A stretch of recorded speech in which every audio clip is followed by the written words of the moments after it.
আপনাদের এখানে সমস্যা কি? ও আমাকে একটা কথা বলছে যে এদের জন্ম নিবন্ধন নাই, কারো বেশিরভাগই জন্ম নিবন্ধন নাই। এর আছে? হ্যাঁ, ওর আছে। এর আছে? এর আছে? নাই। এই বাবার জন্ম নিবন্ধন আছে? নাই। এর আছে? নাই। বেশিরভাগই জন্ম নিবন্ধন নাই। আমরা আমাদের সিকিউরিটি, নিরাপত্তা, সুরক্ষার জন্য একটা জন্ম নিবন্ধনটা একটা ইম্পর্টেন্ট।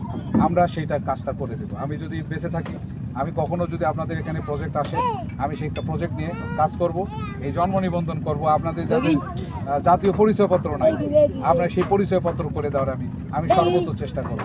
আর কি হয়েছে, আপনাদের এখানে লিডার আছে না, একজন নেতা আছে তো, এই সব নেতাদেরকে নিয়ে আমরা যদি জেলা প্রশাসক মহোদয় বা উপজেলা নির্বাহী কর্মকর্তার কাছে আমরা যদি যাইতে পারি, যে দেখেন এই মানুষগুলো এরা ঝড়ের মধ্যে কঠিনভাবে জীবিকা নির্বাহ করছে, এদেরকে এখান থেকে বের করে নিয়ে আসেন, কি আমরা বলতে পারবো না? আমি যদি আপনাদের পক্ষেই সেই কথাগুলো যদি বলি, আপনাদের কোনো আপত্তি আছে?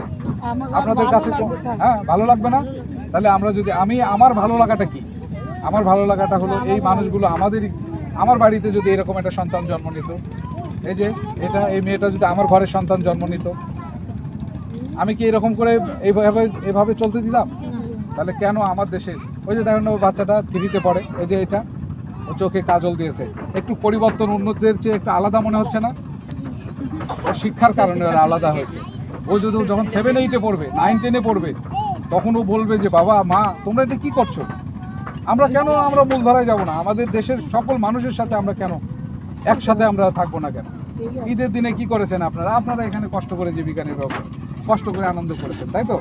আর যারা মূলধারার নদীর ওই পারে, ওই যে খালের ওই পারে, তারা কি আলাদাভাবে ঈদ করেছে না? হ্যাঁ, আলাদাভাবে ঈদ করেছে না? তোমরা দূর থেকে দেখে কষ্ট পেয়েছো না? এই কষ্ট পাওয়ার কথা? এই কষ্ট পাওয়ার কথা না। কেন পাওয়ার কথা না? কারণ এই রাষ্ট্রের সকল মানুষের সমান অধিকার, সকল মানুষের সমান অধিকার, সে নারী হোক, সে মেয়ে হোক, মহিলা হোক, আর সে পুরুষ হোক, সে প্রতিবন্ধী হোক,